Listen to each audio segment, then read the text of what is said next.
You're listening to the micro version of the Savage Lovecast at savage.love. If you're stuck in a relationship quandary, or if you're looking for sexual harmony, well, there's nothing you can't ask on the Savage Lovecast. How do we do it? I got that question yesterday from a reader and then got it again at dinner from a friend. How do we do it? How do we make it work? Me and Terry. Because not only are we, me and my husband, not only are we open, something some people can't make work, not something everyone has to make work, it's not for everyone, but not only are we open, we're poly, and not only are we poly, we are kitchen sink poly. The expression is actually kitchen table poly, defined by modern intimacy as a type of polyamorous metamor arrangement in which all people involved can sit down at a kitchen table and spend time sharing a meal together or a cup of coffee. I slipped up once on the show and called it kitchen sink poly, and people made fun of me, but I think kitchen sink poly actually captures the type of polyamorous arrangement we have here, because we don't just have the occasional cup of coffee at the same table together, me and my husband and his boyfriend. We live together. Seems to me there's kitchen table poly, occasionally get together for a cup of coffee, and then there's everything and anything kitchen sink poly, where you live together like the three of us do. And when someone asks me how we do it, weirdly, I always think of my mug. It's the cup I drink my tea out of every morning and have for 30 years. It's nothing special. It's this ugly, squat, white ceramic thing with Expo 86 written on it in large blue letters. Terry's parents bought it at the Expo 86 World's Fair in Vancouver, British Columbia in 1986. Somehow, they came along with Terry when we moved in together, and I started using them, and me being a creature of habit and routine, that mug became a part of my daily routine, an important and comforting part of my daily routine. It's my mug. It sits on the counter by the teapot. Only I am allowed to use my mug. And I'm a little psychotic about it, I will admit, but my mug. One morning, shortly after Terry's boyfriend Tom began spending the night, but before he moved in, I walked into the kitchen and gasped because Tom was pouring coffee into my mug, and I'm a tea drinker. In addition to not wanting anybody to use my mug, I certainly don't want coffee in my mug. Terry heard me gasp and looked up, and then Terry gasped, and Tom looked at us and was like, "What the fuck am I doing wrong?" And I said to Tom, "You can have my husband. You cannot have my mug." Terry, with a stricken look on his face, I think he was hoping to wait a little bit longer to have the "my husband is a little nuts" conversation with his new boyfriend. Terry explained that Tom was free to use every other coffee cup in the kitchen and every glass, knife, fork, plate, chair, bed, dildo, whatever in the house, but only I got to use the Expo 86 mugs. You know that famous story about Van Halen burying an item in their contract when they were touring giant arenas in the 1980s with elaborate stage shows? And the item in their rider said that there had to be a bowl of M&Ms in their dressing room with all of the brown M&Ms removed. And how seeing the bowl with no brown M&Ms set the band at ease, because it meant that the venue read their rider and took it seriously. Because if they got something so small right, like the bowl of M&Ms with no brown M&Ms, the band could trust that the venue got the big things right too, like the fireworks and the moving parts of the stage and the flying platforms. And I kind of feel like that's me and my mug. It's a little thing, kind of a pain in the ass thing, like removing brown M&Ms from a bowl of M&Ms. But when you see that people can get the little things right, it gives you confidence that they can get the big things right too. So I told my friend at dinner the story about my dumb mug and how Tom, my husband's boyfriend, took it seriously. He not only never used my mug again, he looked out for my mug. We used to have two of them. One broke. I was seriously grieving losing one of those mugs because I am a weirdo, and I was worried that if the last one broke, I wouldn't have a mug anymore. I would be mugless and have to drink my tea out of my hands or something. And Tom and Terry would put my mug away for me when I was gone, when I was off seeing my boyfriend, put it away for me to keep it safe, and then set it back out for me on the counter when I got home. Taking care with that mug, as silly as it sounds, was a sign that he would, the three of us could, take care of each other. Because Terry has his own mugs, which is how I think of the small ways in which Terry needs to be cared for, as does Tom. So I told my friend, think about what your mug is, and your partner's mug, and your partner's mug, the riders and your contracts, the little things that you and your partner and the person he's seeing can do to show that you care about each other and you are taking care of each other. Think about what your mugs are.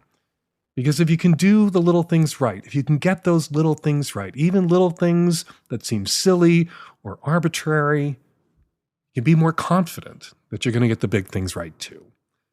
Sad postscript. Got a message from Terry recently via text. There was something he wanted to tell me before I got home so that I would be braced. Very apologetic text.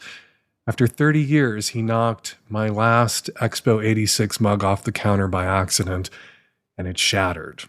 We had looked around online years before, after the second to last one broke, so we could have a backup, but could never find one. I guess they didn't make millions of these mugs for Expo 86.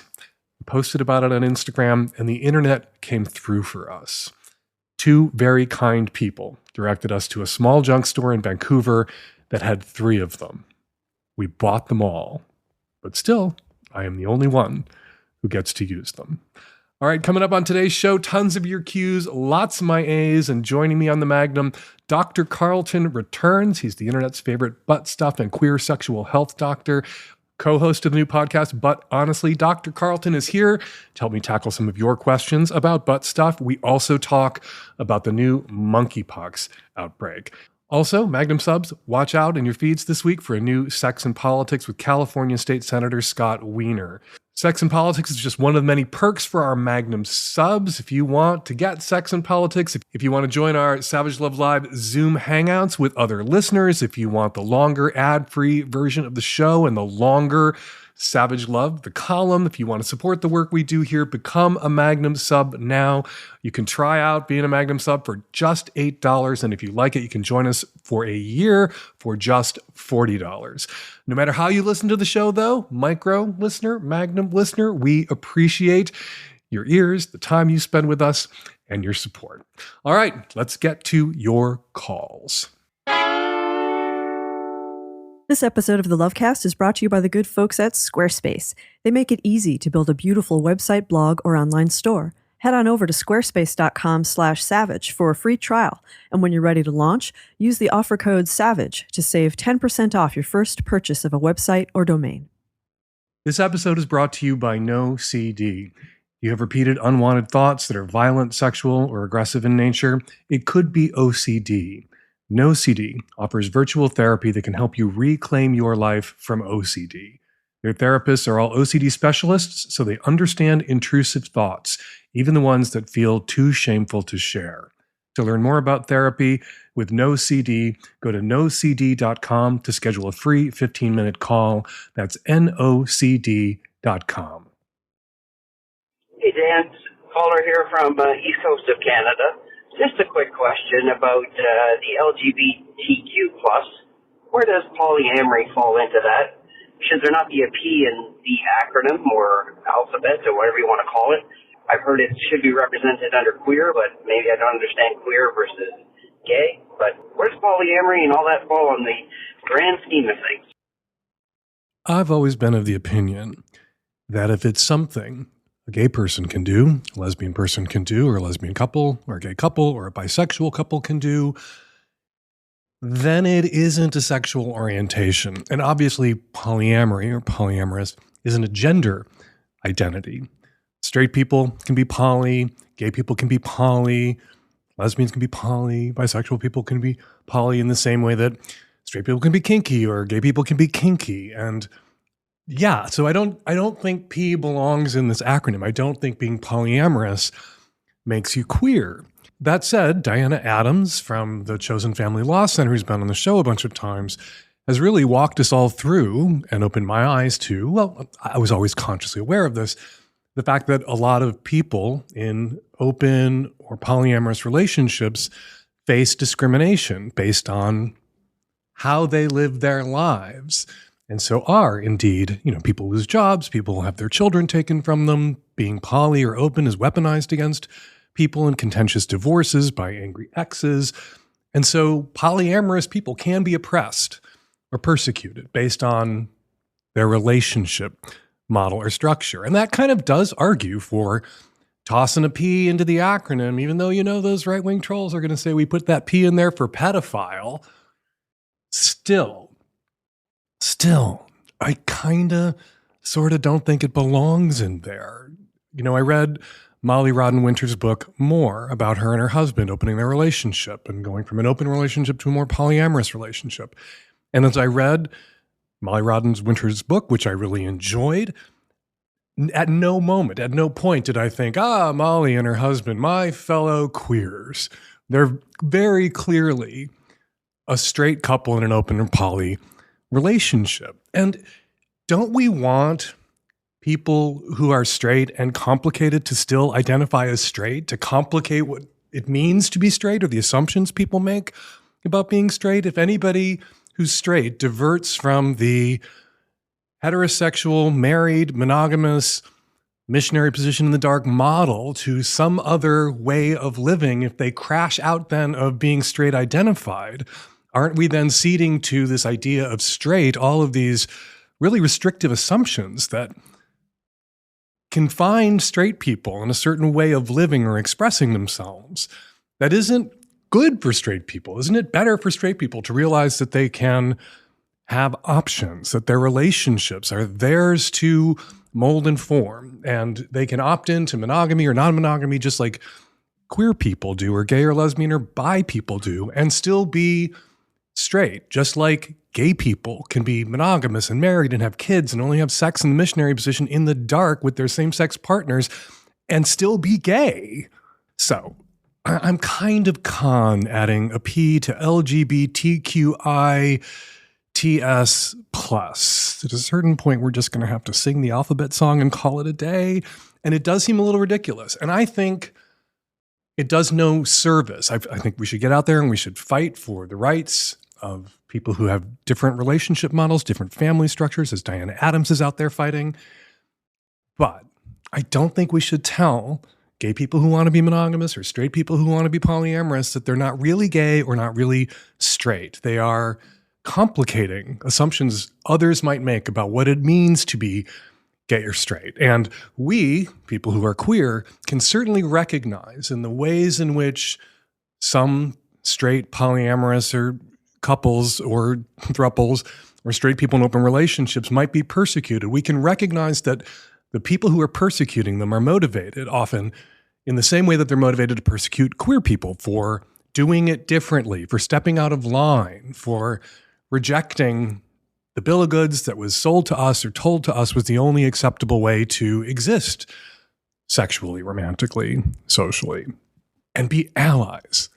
But I don't want to say to straight poly people that you ain't straight, because I don't want to give social conservatives straight. I don't think they own it. So anyway, one last thought, queer, gay, what's the difference?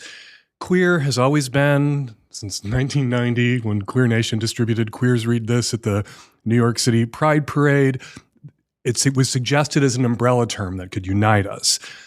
Queer is like genus, gay, lesbian, bi, trans. Think of it as species. You're Homo sapien. Homo is your genus, sapien is our species. Queer, gay is my genus and species. Queer is what is a term that for many embraces all people who are gender and sexual minorities. It is not a term anybody has to use. It's not a term everybody likes. Increasingly, there are gay and lesbian and bi and trans people out there who reject queer as an umbrella term. Man, we can never settle on anything language-wise in our community, can we? But I think we can all agree that while lots of poly people are queer, not all poly people aren't straight. Hi, Dan. I'm starting a new relationship with someone, and I really care about this person. He's just everything I feel like I just mesh with. My previous short-lived relationship was with a dom who brought out some of my submissive tendencies. In the end, I found it all too scripted, and it just felt like too much role play, not real. However, how do I transfer the better parts of that experience to this new relationship? It's very new. We haven't even slept together. So I respect your opinion, and I know you're the one to ask about this. And I just don't want to completely abandon things I discovered in that winter relationship. So if you could address that, that'd be awesome. I think there's a lot of vanillas like me who are starting to stretch at this age. DS, dom-sub play, dom-sub dynamics in the context of a committed relationship that's more than just play. Think of it like salt in a stew. Little salt adds flavor. Some people like things to be very salty, but it is possible, even for people who enjoy salt, like salty foods, to oversalt the stew. Your last relationship that involved some DS play, there was too much salt in that stew. And so what you want to say to the next person that you're dating is, I began to experiment with some power exchange, dom-sub. You don't give any specifics about what form it took, but you should share that with your new partner and say, I really enjoyed this. And if this is something you wanted to explore too, I would be up for it. And then you get to figure out your sodium level that works for the both of you. You know, sometimes people who want DS play want a kind of 24/7 or always on the, just stick with the stove and the cooking metaphors, front burner, always in the foreground, the submission and domination. But most people I've known who have DS dynamics in the context of committed romantic relationships, it's kind of on the back burner. It's a low kind of thrum. It's a vibe. And sometimes it's brought to the foreground. Sometimes you crank up the heat, but then it becomes a real relationship and a normal relationship, and maybe not quite as salty a relationship as it could be in those moments. And now my metaphor about salting stew is getting really bizarre. But what worked for you in the DS play that you enjoyed with your last relationship? How do you bring that into your new relationship? You identify what worked for you and you share that with your new partner while you're at the same time getting to know them, asking them what they're interested in, what they enjoy sexually, what their kinks might be. So you're not just saying, here are my kinks, here are my needs. Let's figure out how we get to do my kinky things and my needs get met. But also, at the same time, when you're talking about your kinks, you're asking them about theirs. Because what you're doing during that conversation is saying, hey, I want you to be GGG for me. You should always at that moment say, and I am GGG. I want to be GGG for you too. This is my thing, not my only thing, but it's a thing that I enjoyed and I'd like to explore more. What are your things? Sometimes you have that conversation and you find out there's a lot of overlap. That back to the cooking, back to the kitchen, back to the stew, that their thing is the lid for your pot. And then you get to figure out how much fucking salt you want to put in whatever it is you guys are hooking up together in, I guess, in that pot that is the two of you. Good luck. Ready to move from enthusiast to entrepreneur? Right on! Make sure your website's leveling up with you and use Squarespace. Start a completely personalized website with the new guided design system, Squarespace Blueprint. You choose from professionally curated layout and styling options to build your own online presence with your own special sauce and optimize for every device. Easily launch your website and get discovered fast with integrated, optimized SEO tools so you show up more often to more people and grow the way you want. Did I hear you say you're trying to make some money?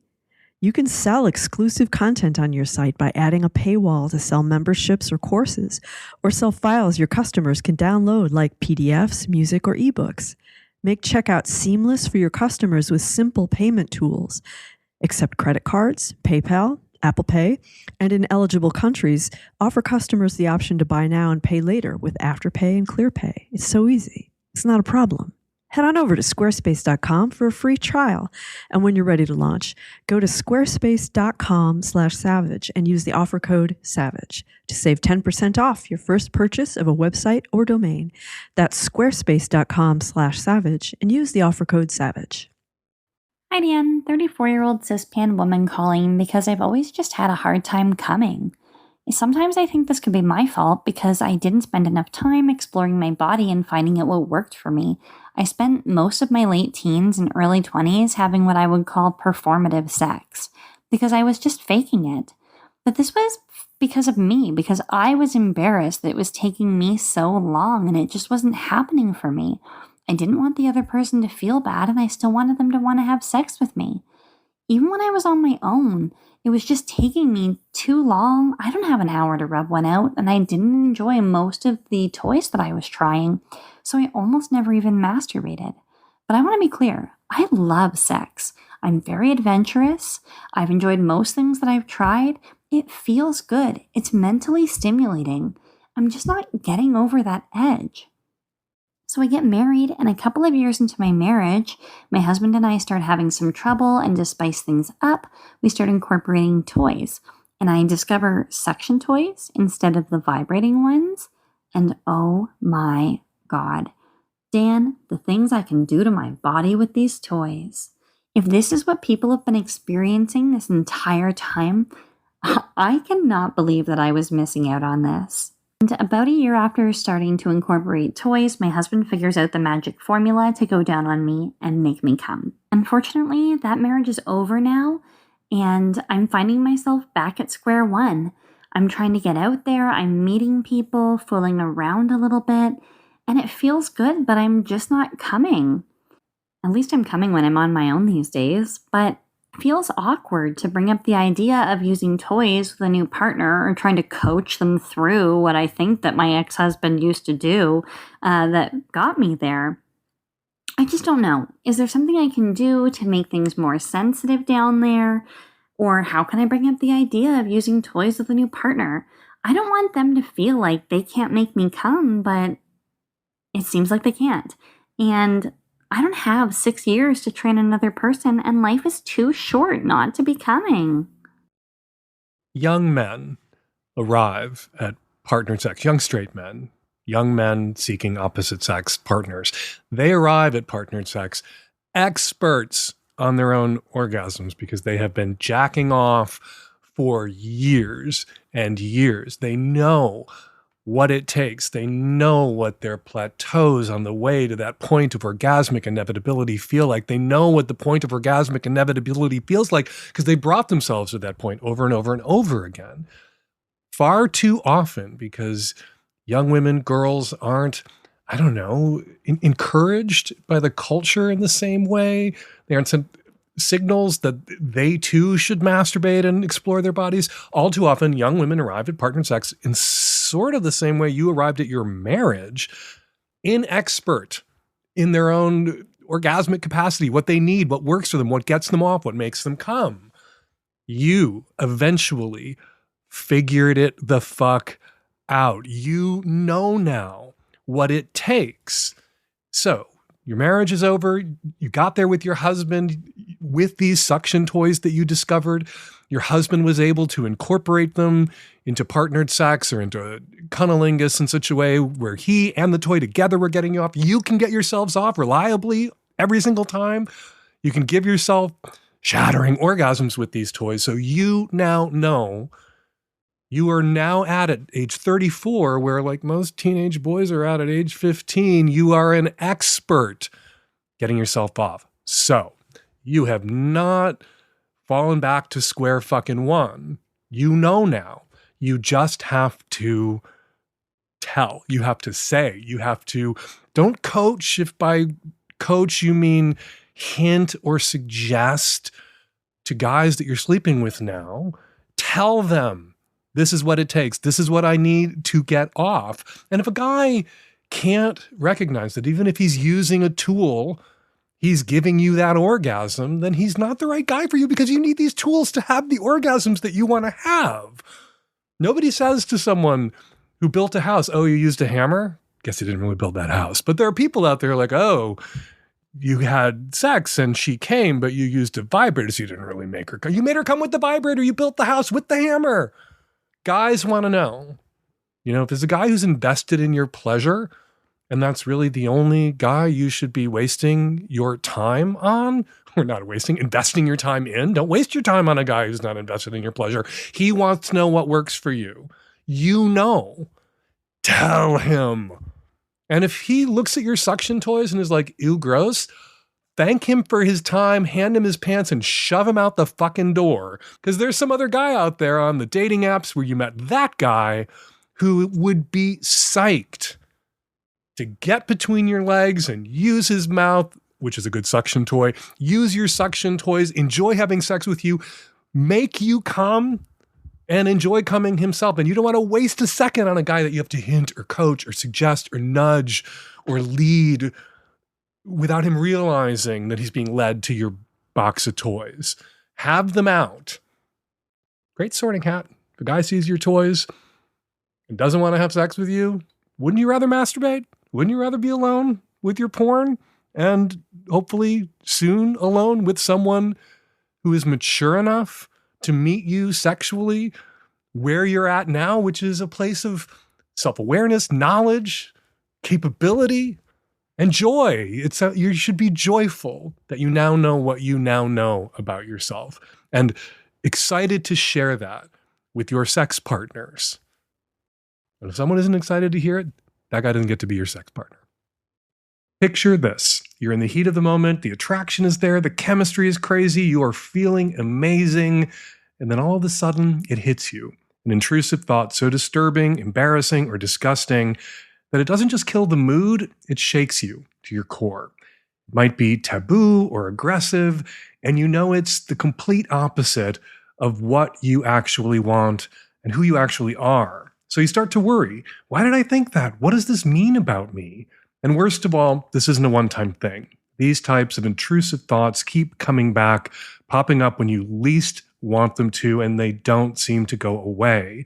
Your distress snowballs until it feels out of control, but telling anyone about these thoughts seems too mortifying. Here's the thing about disturbing, taboo thoughts. They're more common than you think. In fact, almost everyone has them, but for people with obsessive compulsive disorder, or OCD, they tend to feel sticky and cause a lot of anxiety. And if this doesn't sound like OCD to you, that's because it's misunderstood. OCD isn't what most people think. OCD latches on to unwanted thoughts and can make you feel like a monster, even though that isn't true. But that's what makes it so debilitating. The thoughts can feel so real that seeking help can seem like a huge risk. And since so few people understand what OCD is really like, it can feel like you have nowhere to turn. If you relate to this, No CD wants you to know you're not alone. They created No CD to help anyone struggling with OCD and taboo or disturbing intrusive thoughts to get the treatment and support they need. No CD provides virtual therapy with licensed therapists who specialize in OCD. They're trained in exposure and response prevention therapy, or ERP, the gold standard treatment for OCD, and they understand intrusive thoughts, even the ones that feel too shameful to share. No CD also accepts many major insurance plans and offers always-on support between sessions. To learn more about therapy with No CD, go to nocd.com and schedule a free 15-minute call with their team. That's nocd.com to learn more and to book a free 15-minute call. Hi, Dan. Sorry for the background noise. It's pouring down rain. 30-ish bi woman from small town Indiana here. I am a single mother and breast cancer survivor, and I am trying to think outside the box for ways to supplement my income. I have briefly considered starting an OnlyFans. However, as I mentioned, I am a breast cancer survivor, and I got reconstruction, but ended up losing the implant on my right side, and I have some pretty nasty scarring. I know that there are people who dig it, people who are into scars and like medical stuff, so I would imagine there is an audience for someone like me on OnlyFans. but I'm wondering if you think there is a big enough audience for it to be worth starting in OnlyFans. This is something that I would be absolutely brand new to. I don't take selfies. I've never been into taking pictures of myself or anything like that. I am in medically induced menopause, and I've gained quite a bit of weight over the last few years, so I'm not exactly confident right now either. So I was hoping to get your input, see if you thought maybe it would be worth my time. Hey, my heart goes out to you as a breast cancer survivor, single mom, struggling to pay the bills. I get it, and I can get why creating an OnlyFans account feels tempting and feels like an easy route to riches, but it's not. Everybody who is on OnlyFans really has to hustle. You see people, people get written about when you read stories about people getting on OnlyFans or just for fans. You read about really the top, not 1% of content creators, but the top 0.01% of content creators. I've read that the average person with an OnlyFans account makes about $100 off their OnlyFans account a month. That's not going to make too huge a difference financially in your life. And I got to say, there are a lot of really deeply shitty people out there who enjoy the porn they watch, but also very much resent the people in the porn they watch because they can look at them, they can pay to look at them, but they can't have them. And there's a lot of people, not really post-nut clarity, it's post-nut rage that they experience. And they will lash out at porn stars, porn performers in brutal and vicious ways. Even porn stars and porn content creators who are making the stuff they most want to see and will lash out and just say the shittiest, most hateful, hurtful, disparaging things. I don't know, to avenge themselves because they felt vulnerable, when they signed up for this OnlyFans account, because here's this thing that they desire and that they want and they can't have except through fantasy and having to get out their credit card. I'm not making excuses for it. I'm just trying to wrap my head around what it is about somebody who will jack off, looking at a person, fantasize about that person, wish they could be with that person, and then spend the next 3 hours dragging that person, sometimes doxing that person. You don't want that. You don't need that energy in your life, especially when a particular kind of pornography you think you might be able to create has such a tiny potential audience. Yeah, there are people out there who have scar fetishes, amputee fetishes. There are people out there into people with bigger bodies, middle-aged people, whoever you are, whatever you're damaged, whatever you look like, whatever you love most about yourself, whatever you hate most about yourself, there's somebody out there who's going to be turned on by that thing. But in your case, those guys who are into older women, into bigger women, into women with scars, such a tiny percentage of the guys out there on OnlyFans searching for content, credit card in hand, that I don't think the money that you would make would be compensation enough for the risk you would be taking, but also almost invariably the grief you would get from some of these guys, or the hurt you might feel if you put yourself out there, if you really work at it, if you invest in the cameras and the lighting and you learn how to take these pictures, and you just don't make very much money. Not because you aren't attractive, not because you aren't hot or creating good content, but just because the audience out there for your particular kind of content is so tiny that you would never make that much money sharing it, creating it, and putting it out there. And yeah, I have friends who've made porn and then have had stalkers and haters and just people monstering them on the internet. And some of them bore up under it. Some of them just didn't give a shit. They had really thick skins, and some of them were really wounded by it. And it did long-term, left them with psychological scars. And I do think that's something a person has to think about, the potential for that kind of inviting that kind of assholery into your life, for making yourself vulnerable to the worst people on the internet in a way that could be psychologically very scarring. So yeah, no, I don't think you should do this. I don't think you should take this risk. I don't think financially the rewards are great enough potentially for you to get on OnlyFans. Hey, Dan. I just found out that my partner, my love of 4 years, is in love with someone else and wants to be polyamorous. He still loves me deeply. It's not my nature, to be polyamorous. I don't think. At least I haven't thought so. I like to find my one person and just pour everything into that person.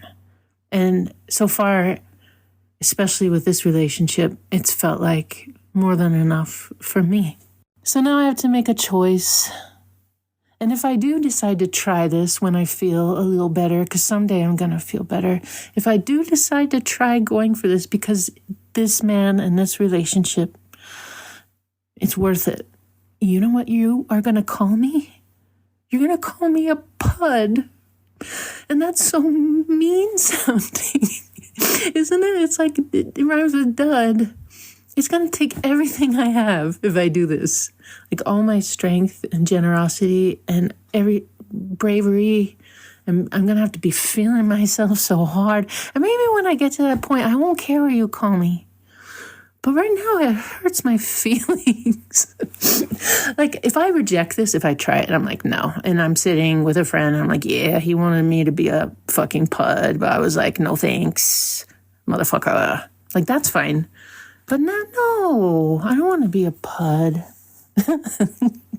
If anyone has any other ideas, if they have more bandwidth than me right now to come up with something a little more inspiring, that would be great. Like, something along the, like, warrior, badass bitch, queen, and also Dan, just a little bit of just some words maybe of wisdom from you about all this. I've heard you talk about it a million times, but now it pertains to me. Nice to hear from you, friend. Pud. Didn't mean it to be an insult, just recognizing the reality of the situation. People are in monogamous relationships. They have made a monogamous commitment actively to their partner, or they defaulted into the monogamous assumption. And then one of them comes to the other and says, there's somebody else, or I want to explore relationships with other people. And so our relationship either has to open and become poly, or it has to end. And a person will sometimes say, okay, this isn't what I want, but I want you more, or I don't want to get dumped so much that I will agree under duress to being poly. I will be poly under duress, P-U-D, pud. I think it always bears mentioning that there are a lot more muds out there than puds out there. There are a lot more people who are monogamous under duress because monogamy is the default setting, or they went and said, I want an open relationship, when their partner said, no, absolutely not, I'll leave you, and they didn't want to be left, so they agreed to continue to be monogamous when it wasn't what they wanted or wasn't what made them happy. But I think the vast majority, I think muds outnumber puds probably 1,000 to 1, and I think the vast majority of muds out there, it was just monogamy was what's expected, but it's not what makes them happy or content, but they didn't feel like they had any other choice. Most muds aren't consciously aware of the fact that they are muds. So how do we describe, how do I come up with a different term for pud or mud that makes you feel like I'm not saying dud or crud, which wasn't my intent at all. But I guess you're right. It does have a kind of downbeat, sad intonation, rhythm. What about Tolly?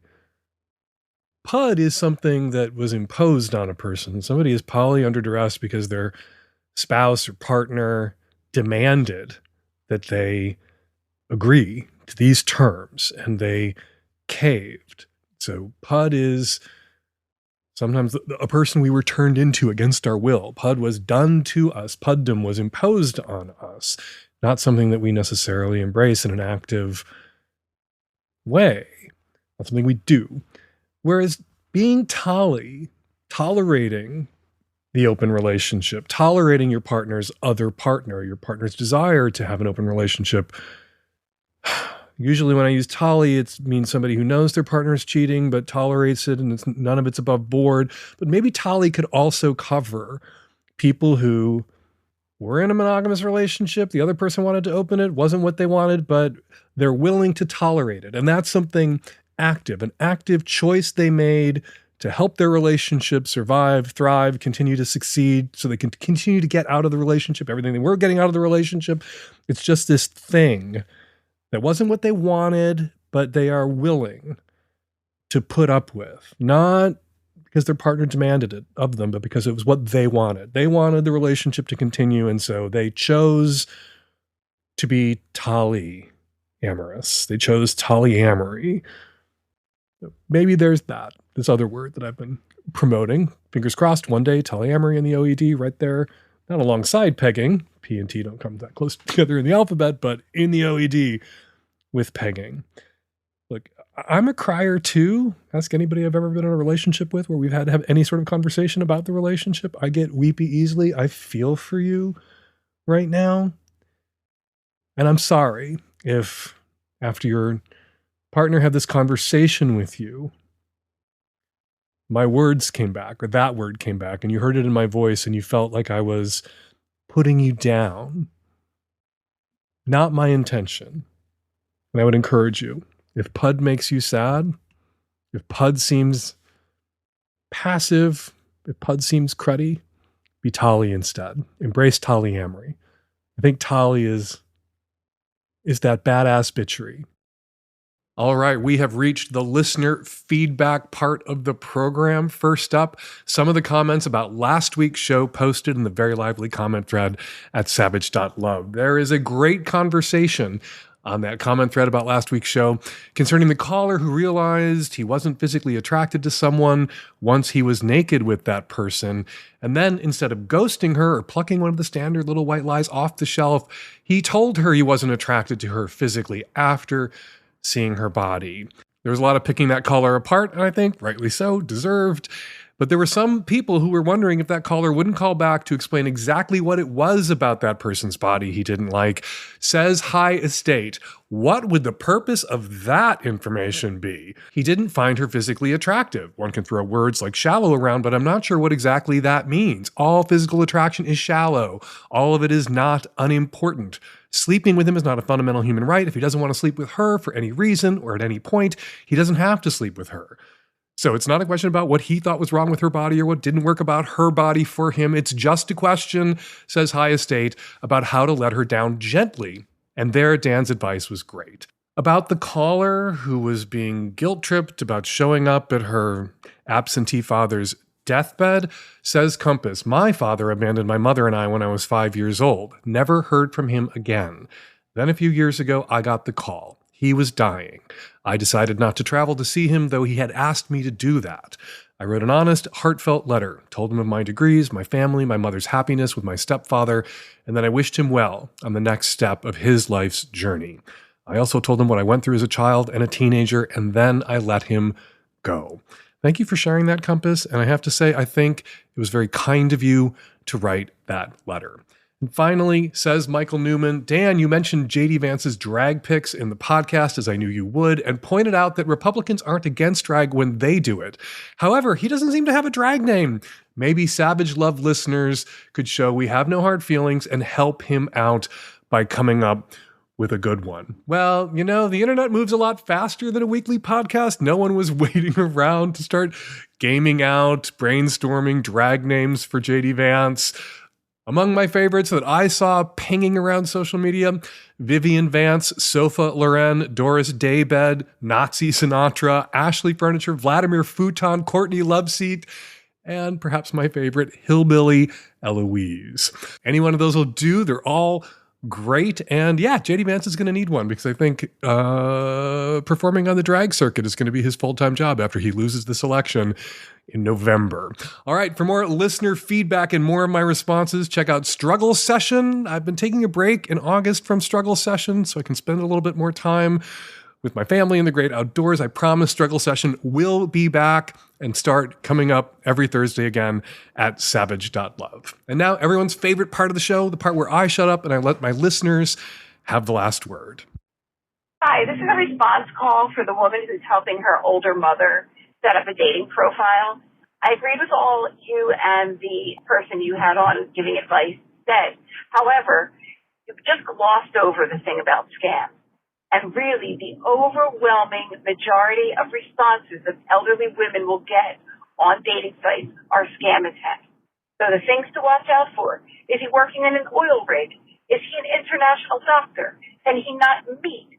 Does he ask for money within 3 weeks?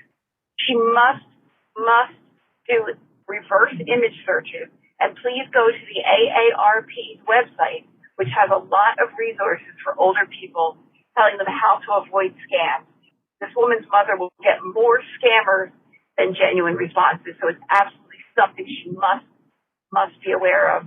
Elderly people are losing hundreds of thousands of dollars. This is for the woman whose father is dying. Dan's advice was spot on. I just want to confirm that as someone who's been a hospice worker for the last 10 years. It's not entirely uncommon that somebody dies and their children don't show up because they were a fucking tyrant and or a bigot and or just a fucking asshole and or abusive. And, you know, part of the role of a hospice worker is to go in there as a neutral third party without this entangled history. It's my job just to help this person die. And I've seen it many times where the children aren't there, or the children are there and it's really awkward and cold and uncomfortable. If you do go, do it for yourself. And maybe you find a moment, definitely when your mom isn't present, when it's just you and him.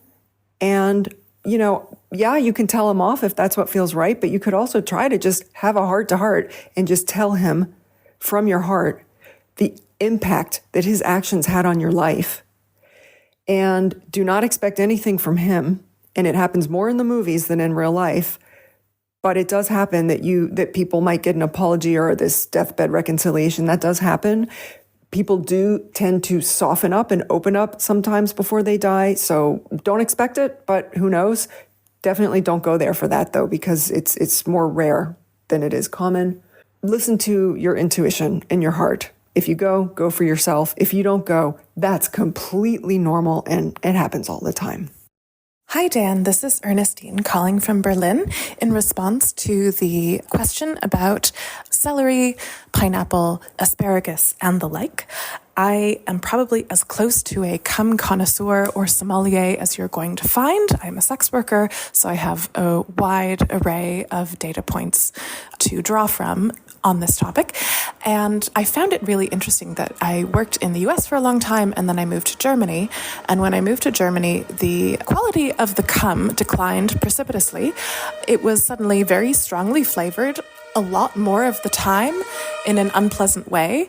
Not that I mind the taste of cum generally, and yes, it is a savory snack, not a sweet snack, but this was like unpleasant, and so I started thinking, why could this possibly be? Is it because men here eat a lot more sausages, or maybe because they have a lot more beer intake? And eventually, I think I've settled on what I think is the most likely explanation, which is that people here smoke a lot more. So if you're really interested in having really delicious semen, and you need one more excuse or encouragement to stop smoking, hopefully that helps. And we're going to leave it there. We've got 3 ways for you to get us your juicy questions and insightful comments for future shows. You can record your question or comment at savage.love/askdan, or you can make a voice memo on your very own phone and email your question or comment to q@savage.love, or you can call our landline and leave us a message at 206-302-2064. Do you have your tickets yet for Hump 2024's fall tour? A brand new lineup of 25 original Hump films will be in theaters near you starting September 6th. There is nothing better than seeing Hump in a theater, but both parts of Hump 2024, Part 1 and Part 2, 50 plus great new Hump films will be available to stream at home if you're not lucky enough to live in a city where Hump is playing in a theater. To find out when Hump is in your town, to get tickets, to learn more about how you can get a film into Hump, go to humpfilmfest.com. Follow me on Instagram and Threads at Dan Savage. Follow me on Blue Sky at Dan Savage, and you can still find me at The Bad Place at Fake Dan Savage. Follow Dr. Carlton on Threads and Instagram and TikTok at Dr. Carlton, and on Twitter at Dr._Carlton. And be sure to check out Dr. Carlton's new podcast, But Honestly, available wherever podcasts are sold or given away. The Savage Lovecast is produced every week by Nancy Hartunian, and me and Nancy and the tech-savvy at-risk youth will all be back at you next week. Another installment of the Savage Lovecast. Thank you for downloading.